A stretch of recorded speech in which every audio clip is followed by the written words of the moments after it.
마가는 이제 제자들을 이제 사도라고 기록하고 있는데요. 여러분들도 2주 전에 살펴봤지만 예수님께서 제자들을 세상에 보내시면서 그들로 하여금 복음을 전하고 또 가르치고 병을 고치도록 하셨습니다. 그래서 이것을 이제 보냈다라는 의미로 이제 사도라고 마가는 이렇게 기록하고 있습니다. 자, 30절에 보니까 이 사도들이 예수께 모여서 자기들이 행한 것과 가르친 것을 낱낱이 고한다라고 이렇게 기록하고 있습니다. 이건 어떤 의미예요? 본인들이 어떻게 가서 어떤 마을에 가서 어떻게 사역했는지를 어떻게 해요? 보고하고 있는 장면임을 우리가 알 수가 있습니다. 예수님이 또 놀라운 은혜로운 말씀을 하셔요. 31절에 보니까 이르시되 너희는 따로 한적한 곳에 가서 잠깐 쉬어라. 이렇게 사역했으니까 어떻게 해요? 잠깐 쉴 수 있도록 그렇게 배려를 하십니다. 이 뒤에 보니까 이게 바빠가지고요. 보세요. 31절에 이는 오고 가는 사람이 많아 음식 먹을 겨를도 없습니다. 이 제자들도 이제 예수님과 함께 있으면서 많은 사람이 오니까 그걸 이제 준비하고 뭐 도와주니라고 어떻게 해요? 음식 먹을 겨를이 없는 정도로 바빴음을 여기서 이제 우리가 볼 수가 있습니다.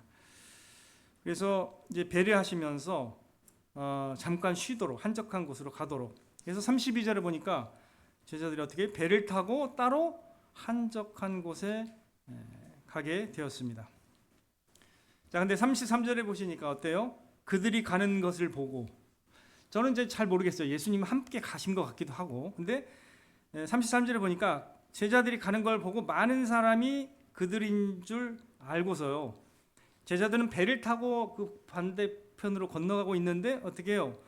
많은 사람들이 도보로 그곳에 달려와 그들보다 먼저 갔더라. 이게 어떤 장면이에요? 그러니까 예수님이 어디로 가는지 잘 보고 있다가 막 도보로 나중에는 어떻게 달려가서 그들보다 먼저 갔더라. 이 방향을 보고 이제 어디 마을로 갈 거다 생각하고 막 간 거예요. 사람들이 엄청나게 이제 많이 이동을 한 거죠.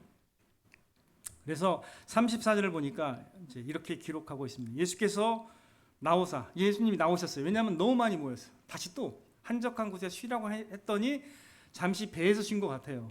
그리고 이제 도착을 했는데 엄청난 큰 무리가 있었던 거죠. 그래서 어떻게 해요? 예수님이 나오사 큰 무리를 보시고 그 목자 없는 양 같음으로 인하여 불쌍히 여기사 이에 여러 가지로 가르치시더라.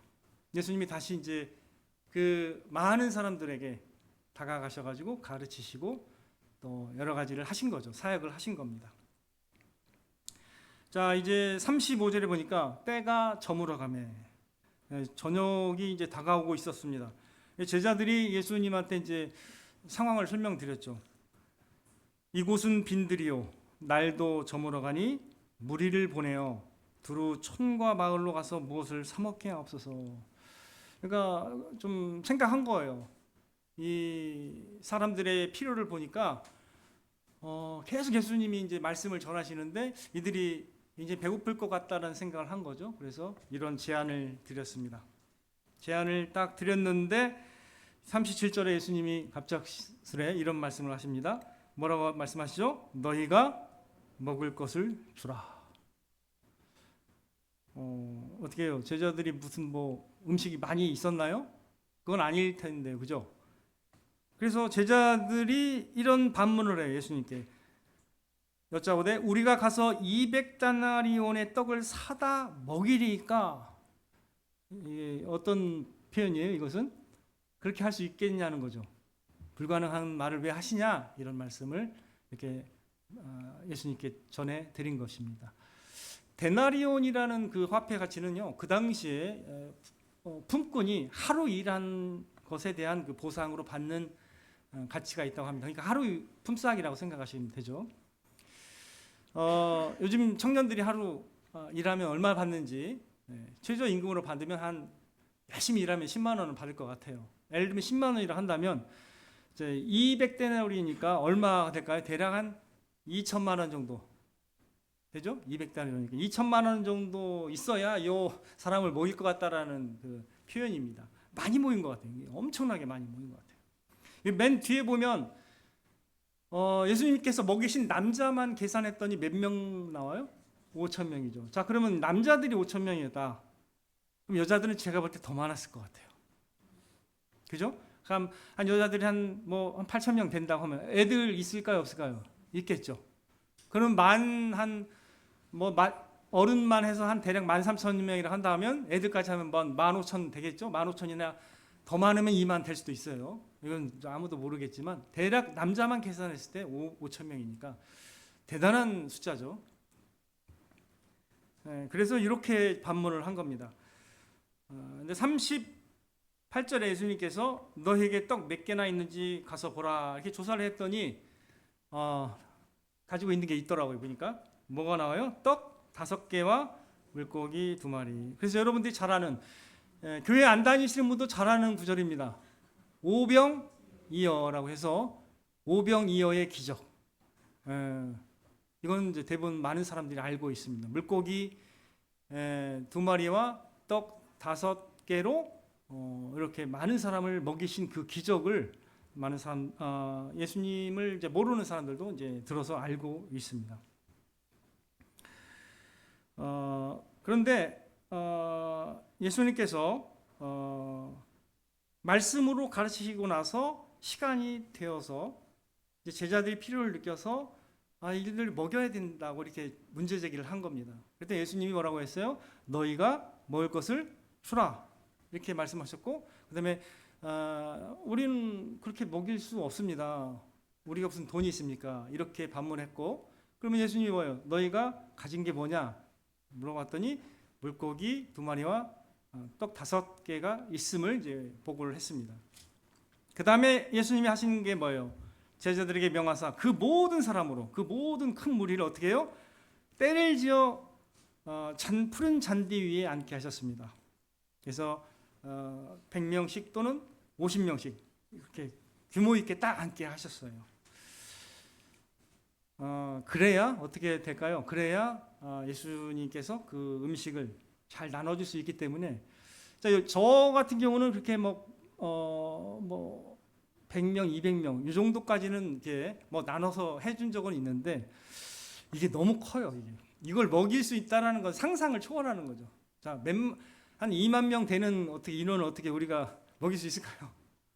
이게 불가능한 거거든요. 근데 어떻게 예수님은 그 빈들에서 지금 이 오병이어의 기적을 놀라운 일을 행하시고 계십니다. 그래서 42절에 보니까 어떻게 해요? 다 배불리 먹고 남은 떡 조각과 물고기를 12바구니에 어떻게 해요? 차게 거뒀다라고 기록하고 있습니다. 자, 예전에도 말씀을 드렸지만 10이라는 숫자는 풍성한 숫자를 의미합니다. 차고 넘친다는 의미. 그래서 제자들도 12명이죠. 이스라엘 지파도 12지파입니다. 하나님의 나라가 풍성하고 차고 넘친다라는 것을 상징하는 숫자인데, 이때도 어때요? 넘치게 먹고서 이렇게 배불리 먹고서 12바구니가 남았음을 여기서 기록을 하고 있습니다.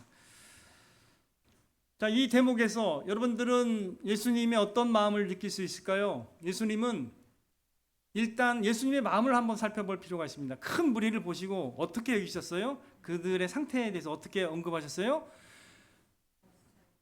목자 없는 양과 같은 그 인생을 보시고요, 불쌍히 여기셨다라고 말씀하고 계십니다. 정확히 성경에서는 목자와 양에 대한 비유가 많이 나옵니다. 이게 되게 중요한 건데, 여러분들 양떼 목장이나 이런 데를 가 보셨을 겁니다. 양이 진짜 눈이 잘 안 좋아요. 눈이 잘 안 좋아가지고 엄한 데로 막 가기도 하고 그렇습니다. 그래서 항상 양을 기르려면 어떻게 해야 돼요? 목자가 있어야 됩니다. 유대 사회에서는 이 목자가 친근해요. 목자와 양의 관계가 친근합니다. 그래서 예수님과 우리 영혼들의 관계를 그렇게 많이 비유하십니다. 여러분이 잘 아시는 다윗은 어떻게 비유했어요? 여호와는 나의 뭐라고 했습니까? 목자시니 내가 부족함이 없으리로다. 그분이 나를 돌보시기 때문에, 인도하시기 때문에 내가 쉴 수 있고 부족함이 없다라고 고백하고 있는 겁니다. 목자는 절실한 겁니다. 근데 인간의 상태를 보니까 예수님이 말씀하시기를 인간의 상태가 어떻다는 거예요? 마치 목자가 없는 양과 같이 각기 제 길로 가면서 넘어지고 돌봄이 필요한 존재라고 말씀하고 계시는 것입니다. 저와 여러분도 마찬가지로 저와 여러분에게 누가 필요한 거예요? 빛과 진리를 보내서 우리로 하여금 밝히 보고 알게 하고 우리로 하여금 생명으로 인도할 수 있는 누가 필요한 거예요? 목자가 필요하다는 것을 우리에게도 시사해주고 계시는 것입니다. 그래서 성경 구약에 보면은 예수님이 양떼를 제대로 먹이지 않는 목자들에서 대해서 엄청 훈계하시고 화를 내시는 장면이 있습니다. 화가 있을지어다라고 말씀하시는 장면이 있어요. 목자가 양을 제대로 돌보지 아니하는 그 장면을 계속 보여주시면서 내가 친히 목자가 되어서 그들을 인도하시겠다라고 약속하셨습니다. 그게 이미 구약에 나타나 있습니다. 그 친히 목자가 되신다고 하셨을 때 그분은 누구예요? 나는 선한 목자라. 나는 양들을 위하여 목숨을 버린다라고 말씀하고 계십니다. 그 목자가 올 것을 성경은 계속 말씀하고 있습니다.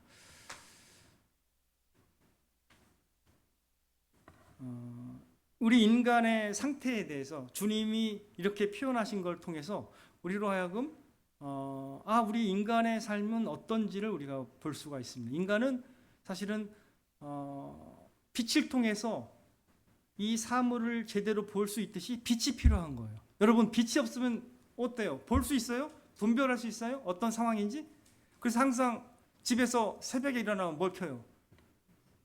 불을 켜잖아요. 불을 켜야 상황을 이해할 수 있는 거예요. 빛이 없으면 상황이 이해가 안 되는 거예요. 그죠? 우리가 인간으로 와서 우리의 상태를 제대로 진단을 못해요. 그래서 어린애들은 자기가 불길로 가는지 차 도로 가는지 이걸 몰라요. 그래서 누가 필요해요? 옆에 항상 누가 있어야 돼요? 목자 같은 엄마가 있어야 돼요. 엄마의 돌봄이 아니면 우리가 언어도 못 배우고요. 먹지 못해서 죽게 됩니다. 이 세상에 보면 부모가 자녀를 버려서 어려운 결식 아동들이 있어요, 없어요? 있습니다. 심지어 우리 나라에도 있고요. 다른 나라는 더 많이 있는 나라들도 많이 있습니다. 목자가 필요하다는 걸 우리가 이해해야 되는데 나는 성인이고 나는 내가 직장이 있고 내가 알아서 다 한다. 이거는 우리의 인식일 뿐이지 주님께서 볼 때는 우리가 어때요? 어떤 존재라고요?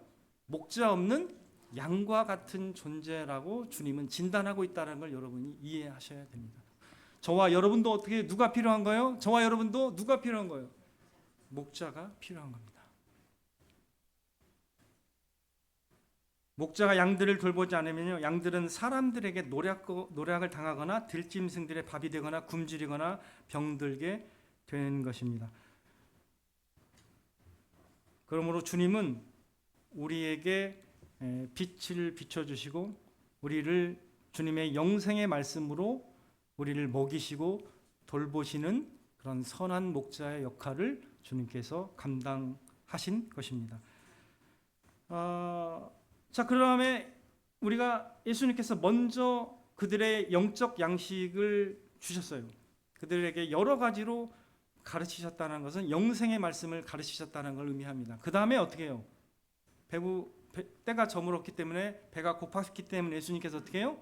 그들에게도 육신적으로 필요한 양식을 넘치게 베풀어 주셨습니다. 마가복음이나 누가복음은 그 다음에 마태복음도 다 요한복음까지 이 내용은 다 기록하고 있습니다. 근데 이 다음 날 어떻게 됐는지를 기록하는 건 요한복음입니다. 좀 더 자세하게 기록하고 있는데 이 기적을 베풀어 가지고요 유대인들이 난리가 났습니다. 예수님을 임금 삼으려고 이렇게 추대하려고 막 더 따라다닌 거예요. 그러니까 마치 시민운동 혁명이 일어나는 것처럼 난리가 난 거예요. 다 따라다니는 거예요. 그러니까 막 도보로 달려가고 막 더 예수님께 더 잘 보이려고 달려가는 사람도 있었을 것이고, 내가 그 자리에 한복해야 되겠다 생각하는 사람도 있을 것이고, 엄청나게 커진 거예요. 그 다음 날 찾아왔습니다. 많은 사람이 찾아와가지고, 그때 예수님께서 하신 말씀이 요한복음 6장의 말씀입니다. 그때 예수님은 이런 말씀을 하셨어요. 예수님을 비유로 나는 하늘로부터 온 살아있는 생명의 떡이라고 전하셨습니다. 그러면 이 교훈과 그대로 연결되는 거예요. 사실 그들은 예수님이 놀라운 이 기적을 베풀고서 예수님이 이 땅에서 풍족한 삶을 나에게 주시겠지라는 생각을 하고 쫓아가서 그들이 떡을 먹고 배불렀던 그 추억을 생각하면서 이분을 통해서 내가 한몫 얻어야겠지 생각을 했던 건데, 갔더니 예수님이 갑자기 다른 말씀을 하십니다. 니네들이 썩을 양식을 위하여 일하지 말고 영생하도록 있는 양식을 위해서 일하라, 이렇게 말씀하십니다. 그 반문했죠. 그러면 우리로 하여금 하나님의 일은 어떻게 하게 합니까 했더니, 하나님께서 보내신 자 그를 믿는 것이 하나님의 일이라고 말씀하시면서 나를 먹으라고 도전을 하고 계십니다. 자, 그러면 여러분 한번 생각해 보세요. 예수님이 이런 놀라운 기적을 베푼 것은 예수님이 누구라는 걸 가르쳐 주시는 거예요, 우리한테. 예수님이 어떤 분이세요? 우리로 하여금 먹고 살게 하시는, 영원히 먹고 살게 하시는 영생의 떡이 되신다라는 것을 우리에게 비유로 가르쳐 주시기 위해서 이런 기적을 일으키시는 것입니다.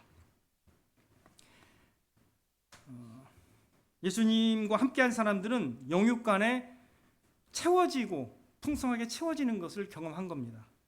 근데 많은 사람들이 그것을 외적으로 인식하다 보니까 이제 정치적 운동으로 가려고 임금을 삼으려고 한 거예요. 왜 그래요? 로마 시대 식민지로 살고 있었습니다. 그래서 그 당대에 예수님은, 그러니까 우리가 예수님을 왕으로 삼아가지고 한번 뭔가 해보자, 이런 생각을 더 가질 수 있는 타임이었죠. 그러나 예수님은 그것에 포커스를 맞추지 않으시고, 어떤 거에 포커스를 맞추신 거예요? 예수님은 우리로 하여금 영원히 먹고 살 수 있는 영생에 대해서 우리에게 가르쳐 주시고자 했던 것입니다. 예수 그리스도의 복음이 이와 같은 것입니다. 여러분들 복음서를 읽으면서 예수님이 어떤 일을 행하셨는지를 복음의 관점에서 이해해야 되는데, 복음은 영혼을 살리고 새롭게 하는 하나님의 능력이 되는 복음입니다. 자, 한번 비교해 보겠습니다. 헤롯 왕에 대한 얘기가 바로 앞에 나옵니다. 헤롯 왕은 자기를 위하여 잔치를 벌여서 자신의 위대함을 증명했습니다. 그러면서 누구를 죽였어요? 하나님의 사람 세례 요한을 죽였습니다. 예수님은 어떻게 해요? 그러지 않았습니다. 누구를 위해서 지금 가르치시고 베풀고 있는 거예요? 백성들, 목자 없는 양과 같은 백성들에게 선한 목자로서의 역할을 하고 계시는 것입니다. 대조가 되는 거예요. 헤롯 왕과 진정한 왕은 누구예요? 그러면 예수님은 이 세상 왕과 다릅니다. 상한 마음, 줄인 자에게 다가오셔서 그들을 고치시고 새롭게 하시고 베푸시는 역할을 하시는 분이 예수님이라는 걸 여러분 믿으시길 바랍니다. 주님은 목자 없는 양과 같은 저와 여러분들, 그리고 많은 사람들을 불쌍히 여기셨습니다. 그래서 그들을 생명의 말씀, 진리의 말씀으로 먹이시기를 원하신 것입니다. 다시 한번 시편, 다윗의 시편을 기억하세요. 여호와는 나의 목자시니 내가 부족함이 없으리로다. 나를 먹이시고 나를 인도하셨다는 주님을 이렇게 노래하고 있는 거예요. 여러분들, 주님께서 그렇다면 저와 여러분에게 주신 것은 무엇인가요? 동일하게, 이 말씀과 동일하게 예수님은 누구를 주셨어요? 자신의 생명을, 자신의 살과 피를 우리에게 먹고 마시라고 그랬죠. 그럼 누구를 준 거예요? 예수님. 요한복음 6장의 마지막에는 그게 나옵니다. 내 살을 먹고 내 피를 마시지 않는 자는 영생이 없다고 말씀하세요. 그럼 예수님을 먹으라는 거예요. 예수님 자신을 주신 사랑, 이게 복음입니다. 그럼 우리가 뭘 먹어야 될까요? 그리고 우리가 너희가 먹을 걸 주라고 했을 때 우리는 뭘 줘야 된다라는 의미일까요? 우리는 누굴 주어야 돼요? 뭘 줘야 돼요? 영생의 말씀, 예수 그리스도의 생명을 우리가 줘야 하는 것입니다. 여러분, 복음은 예수 그리스도 안에 있는 놀라운 부요함이 있습니다. 풍성함이 있습니다. 그걸로 영혼들을 먹이기를 주님은 바라시는데요.